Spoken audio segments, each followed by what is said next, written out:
Britain ప్రధానమంత్రి Keir Starmer రాజకీయ భవిష్యత్తుపై తీవ్ర అనిశ్చితి నెలకొంది. అధికార లేబర్ పార్టీలోని ఆయన నాయకత్వంపై అసంతృప్తి పెరుగుతున్నట్లు బ్రిటిష్ మీడియా కథనాలు వెల్లడిస్తున్నాయి. పలువురు ఎంపీలు, కొందరు సీనియర్ నేతలు స్టార్మర్ రాజీనామా చేసి కొత్త నాయకత్వానికి అవకాశం ఇవ్వాలని కోరుతున్నట్లు సమాచారం. ఈ సంక్షోభానికి ఇటీవల జరిగిన మేకర్ ఫీల్డ్ ఉప ఎన్నిక కీలక మలుపుగా మారింది. ఆ ఎన్నికల్లో మాజీ మంత్రి అండీ బర్నామ్ విజయం సాధించడంతో పార్టీలో ఆయనకు మద్దతు పెరిగిందని చెబుతున్నారు. రాబోయే సాధారణ ఎన్నికలకు బర్నామ్ నాయకత్వమే పార్టీకి మేలు చేస్తుందనే వాదన బలపడుతుంది.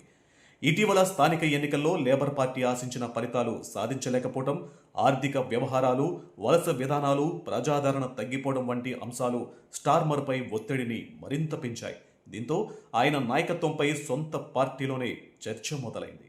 ఇదే సమయంలో అమెరికా అధ్యక్షుడు డొనాల్డ్ ట్రంప్ కూడా స్టార్మర్పై విమర్శలు చేస్తూ ఆయన త్వరలోనే రాజీనామా చేస్తారని వ్యాఖ్యానించడం అంతర్జాతీయ రాజకీయాలలో చర్చనీయాంశమైంది. అయితే ఇప్పటి వరకు స్టార్మర్ రాజీనామాపై అధికారిక ప్రకటన వెలువడలేదు. ఆయన పదవిలోనే కొనసాగుతారా లేక పార్టీ ఒత్తిడికి తలొగ్గి తప్పుకుంటారా అనే అంశంపై యూకే రాజకీయ వర్గాలలో తీవ్ర ఉత్కంఠ నెలకొంది. బ్రిటన్ రాజకీయాల దిశను మార్చే కీలక నిర్ణయం రాబోయే రోజుల్లో వెలువడే అవకాశం ఉందని విశ్లేషకులు అభిప్రాయపడుతున్నారు. ప్రస్తుతం ప్రపంచం మొత్తం లండన్ రాజకీయాలపైనే దృష్టి సారించింది.